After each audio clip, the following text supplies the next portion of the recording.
Hello friends, स्वागत है आपका इस मेरे फिर से नए वीडियो में। तो आज मैं आपको बताने जा रहा हूँ क्लास 9 आर.एस. अग्रवाल बुक का solution chapter 2 introduction to polynomials का इंट्रोडक्शन वीडियो में लेकर आया हूँ आप लोगों के लिए।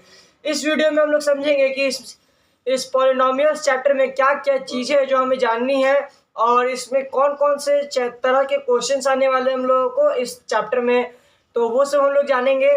और हम लोग इसमें आगे बढ़ते चलेंगे कि इसमें क्या क्या ज़रूरी चीज़ें हैं जो हम लोगों को याद रखना है, बस और कुछ नहीं हम लोग इसमें करने वाले हैं। तो चलते हैं बुक के एक्सप्लेनेशन के साथ ही। पिछले वाले जो चैप्टर था मैंने पढ़ाया था उसमें मैंने अपना से एक नोट्स बनाया था, लेकिन मैंने सोचा कि नए नोट्स तो बुक ही से लिखता हूँ ना, इससे अच्छा मैं बुक से अच्छी तरह से आप लोगों को डिफाइन भी कर दूंगा और आप लोग बुक भी समझ लोगे। तो चलते हैं हम लोग इसको समझने के लिए। तो पहले हम लोगों को ब्रीफ में कुछ दिया है कि इन प्रीवियस क्लासेस जो हम लोगों ने पिछले क्लासेस में पढ़ा है उन क्लासेस में हम लोगों ने समझा है कि क्या एक्सप्रेशंस होते हैं, क्या वेरियस ऑपरेशंस होते हैं, एक्सप्रेशंस पे क्या क्या वेरियस ऑपरेशंस होते हैं।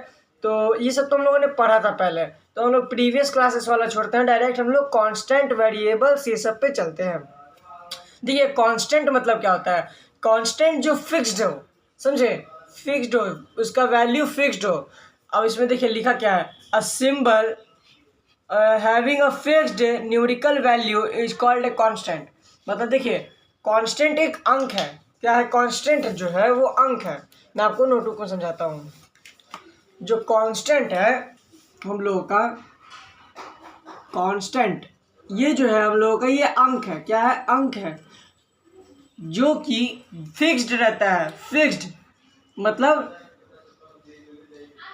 यह हमेशा न्यूमेरिकल वैल्यू में फिक्स्ड रहेगा। मतलब जैसे मान लीजिए 1 2 ये सब फिक्स्ड है, इसका वैल्यू है कि हाँ ये 1 है, ये 2 है, ये 3 है, ये 4 है, ये 6 है, ये 8 है, ये हम लोगों को पता है कि हाँ ये है। चाहे हम लोग लिख देंगे हाँ ये -6 है, ये -3/7 है, या ये -√5 है, या पाई का वैल्यू भी हम लोगों को पता है 22/7। बस ये सब तो हम लोगों को पता है कांस्टेंट में कि ये फिक्स्ड वैल्यू है। अब ये होते कैसे? तो न्यूमेरिकल वैल्यू, न्यूमेरिकल वैल्यू में हम लोगों ने लिख दिया। और ये कांस्टेंट, कांस्टेंट किसको कहते हैं? ये अंक है जो कि फिक्स्ड है, और फिक्स्ड में क्या? न्यूमेरिकल वैल्यू में। बस अब उसके बाद आते हैं हम लोग वेरिएबल में। क्या आते हैं? वेरिएबल्स। अब वेरिएबल्स का मतलब क्या है? तो अ सिंबल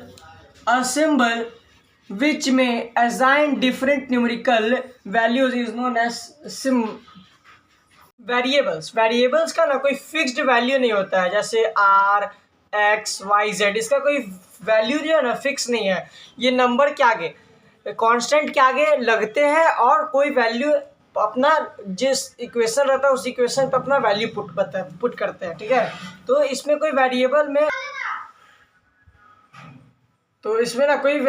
में ना कोई फिक्स्ड वैल्यू नहीं होता है, समझे। अब अलजेब्रिक एक्सप्रेशंस में आते हैं। अलजेब्रिक एक्सप्रेशंस मतलब a combination of constant and variable connected by some of all operations plus minus subtraction, मतलब plus minus multiplication and division is known as algebraic expression. Algebraic expressions मतलब क्या हुआ? Algebraic expression, algebraic expression, algebraic expression मतलब combination of constant and variable. मतलब कि variable और constant का mixture. क्यों मिक्सचर? मतलब कांस्टेंट और वेरिएबल का मिक्सचर, साथ साथ प्लस माइनस ये सब का साइन लगा रहना चाहिए, तब जाके वो अलजेब्रिक एक्सप्रेशन होता है। मान लीजिए कि मैं आपको एग्जांपल देता हूँ, 7x - x + 5 × 2 डिवाइडेड बाई 1। तो ये जो नंबर है ये आपका हो गया क्या?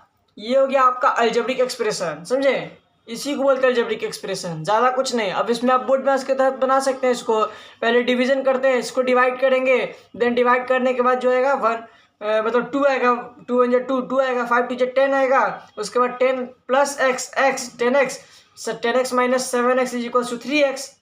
बस तो ये हो गया आपका अलजेब्रिक एक्सप्रेशन। अब देखिए टर्म्स ऑफ अलजेब्रिक एक्सप्रेशन। अब अलजेब्रिक एक्सप्रेशंस में क्या क्या टर्म्स होते हैं? देखिए अलजेब्रिक एक्सप्रेशंस में टर्म्स मतलब कि देखिए ये एक टर्म हो गया, समझे, मतलब टर्म्स, मतलब इसमें टर्म्स अलग अलग तरह के होते हैं। ये आपको उतना मतलब जानना ज़रूरी नहीं है, लेकिन आप जानते होंगे, तो इसको ज़्यादा एक्सप्लेन करने का मुझे कोई लगता है ज़रूरत नहीं होगा। इसमें टर्म्स होते हैं, जैसे कि देखिए इसमें कितने टर्म है, 1 2 3 टर्म है, इसमें कितने हैं, 4 है, 1 2 3 4 है, मतलब अलग अलग तरह के नंबर्स, अलग अलग तरह के अंक्स, उसको बोलते हैं हम लोग टर्म्स, समझे। अब आगे बढ़ते हैं, तो देखिए अब बोल रहे हैं कि पॉलिनोमियल्स इन वेरियस डिग्री। अब डिग्री का मतलब क्या होता है, डिग्री का पहले मतलब समझिए। डिग्री का मतलब होता है कि कोई भी नंबर के जो ऊपर में वैल्यू लिखा रहता है 2⁻², तो ये जो नंबर है ना उसको डिग्री बोलते हैं। क्या बोलते हैं, 2 को डिग्री बोलेंगे हम लोग, ठीक है। मान लीजिए x पे पावर रहता है 2 का, तो 2 को हम लोग डिग्री बोलते हैं। 3 पे अगर पावर रहता है 5 का, तो 5 को हम लोग डिग्री बोलते हैं, समझे। तो इसको बोलते हैं हम लोग डिग्रीज, समझे। अब आगे चलते हैं, देखिए लीनियर पॉलिनोमियल में ना जिसमें 1 डिग्री हो, ठीक है ना, उसमें 1 डिग्री हो, इसको पॉलिनोमियल डिग्री बोलते हैं, समझे फ्रेंड्स, इसको पॉलिनोमियल डिग्री बोलते हैं। देखिए यहाँ पर आपको लिखा हुआ है, यहाँ पर है आपका दिया हुआ, हाँ देखिए इसे पूछा था इस वाले में क्वेश्चन में कि इसमें पॉलिनोमियल डिग्री बताइए एक्स का, तो एक्स का पॉलिनोमियल डिग्री क्या है, 2 है, तो 2 लिख दिया, ये पॉलिनोमियल डिग्री हो गया, समझे फ्रेंड्स। अब हम लोग बोल रहे हैं लीनियर पॉलिनोमियल में जिसमें 1 डिग्री हो, समझे, ज़्यादा कुछ नहीं, बस 1 डिग्री हो। क्वाड्रेटिक पॉलिनोमियल में 2 डिग्री होना चाहिए। जैसे देखिए इसमें एक डिग्री है, 1 है, इसमें देखिए डिग्री में 2 है ना, ऊपर में 2 है। क्यूबिक पॉलिनोमियल देखिए, लीनियर में x पे पावर कुछ नहीं रहेगा, क्वाड्रेटिक में x पे पावर 2 रहेगा या y पे पावर 2 रहेगा, कोई भी x पे पावर 2 रहेगा। क्यूबिक में पावर 3 रहेगा, और उसके बाद देखते क्या है, बायो क्वाड्रेटिक में आपका पावर 4 रहेगा, समझे, पावर 4 रहेगा, समझे, पावर 4 रहेगा। अब हम लोग चलते हैं मोनोमियल में। मोनोमियल मतलब जिसमें नॉन जीरो टर्म्स हो, मतलब कि देखिए इसमें टर्म्स जो है वो नॉन जीरो है, जिसमें जीरो नहीं है, समझे।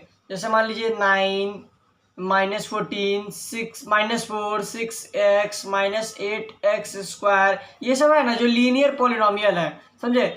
ये एक एक अंक के हैं, मतलब देखिए एक एक अंक वाला है ना, ये 9 जो है एक अंक है, लेकिन अगर बाइनोमियल रहेगा उसमें 2 रहेंगे टर्म, मतलब 2 टर्म्स रहेंगे। मान लीजिए देख कैसे रहेगा, 9x + 4x रहेगा, ये 9 मतलब 9 + 4x रहेगा। ये 9 + 4x जो है ना, इसमें देखिए एक टर्म है, इसको मिलाकर हम लोग एक टर्म बोलेंगे। आपको दे भी देगा कि 9 + 4x × 2x + 3, ये आपका एक टर्म ये हो गया, ये एक टर्म हो गया। इसको हम लोग बोलते हैं बाइनोमियल, जिसमें 2 टर्म हो, एक ये जो एक टर्म है ना उसमें 2 टर्म हो, समझे। अब ट्रायनोमियल में 3 टर्म होते हैं एक बार में, जैसे देखिए x² - 2x + 3, तो ये हो गया आपका बायोनोमियल, जिसमें मतलब ट्रायनोमियल जिसमें 3 टर्म्स है, 1 2 3 टर्म है, इसमें 2 टर्म है, इसमें भी 2 टर्म है, इसमें एक एक टर्म है, देख रहे हैं ना, अलग अलग टर्म है। तो इसको बोलते हैं बायोनोमियल, इसको बोलते हैं मोनोमियल, बायोनोमियल, ट्रायनोमियल, बस। अब कांस्टेंट पॉलिनोमियल मतलब तो आप लोगों को मैं बता देता हूँ। कांस्टेंट पॉलिनोमियल मतलब कि फिक्स्ड रहे, बस। और जीरो पॉलिनोमियल मतलब पॉलिनोमियल कंसिस्टिंग ऑफ 1 टर्म नेमली 0, जिसमें 0 रहे उसको हम लोग बोलते हैं जीरो पॉलिनोमियल। उसके बाद आपका बस एग्जाम्पल से जो एग्जाम्पल आपको बनाना होगा, और उसके बाद आपको मैं बताता हूँ कि किस किस प्रकार के इसमें क्वेश्चन देंगे। देखिए इसमें आपको बोल देंगे कि हम लोगों को डिग्री बताइए किसी भी अंक का। मान लीजिए कि x टू द पावर 5 है, तो हम लोगों को डिग्री बताना, तो डिग्री हो जाएगा आपका इसमें 5। हम लोगों को बस डिग्री बताना है, समझे, और ज़्यादा कुछ इसमें हम लोगों को नहीं करना है, डिग्री बताना है। फिर बोल देगा कि p पे x का वैल्यू, और इसमें हम लोग 2x + 1 का वैल्यू फाइंड करिए।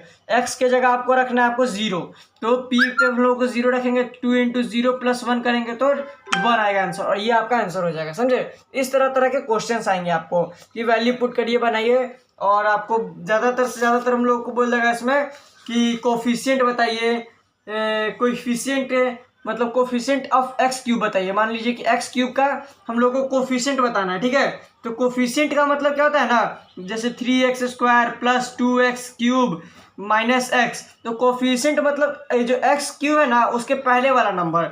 मान लीजिए x² का कोफिशिएंट पूछता है तो 3 हो जाता, x का पूछता तो -1 हो जाता, समझे। साइन के साथ रखना है, समझे। अगर मान लीजिए माइनस रहता प्लस की जगह तो -2 लिखते एक्स क्यूब का कोफिशिएंट, समझे। तो ये सब आपको पूछ देगा, बोल देगा लीनियर, बताइए कौन सा लीनियर पॉलिनोमियल है, कौन सा क्वाड्रेटिक पॉलिनोमियल है। फिर आपको वैल्यू पुट कर करके बताना है कि ये 0 पॉलिनोमियल है कि नहीं, कि इसका वैल्यू 0 आ रहा है कि नहीं, कौन से पॉलिनोमियल में रख के 0 आ रहा है कि नहीं, बस। और ज़्यादा कुछ नहीं है। उसी के साथ हम लोगों का एक्सरसाइज ये दोनों खत्म हो जाएगा। तो आपको एक्सरसाइज का वीडियो बहुत जल्दी मैं आपको अपलोड कर दूंगा।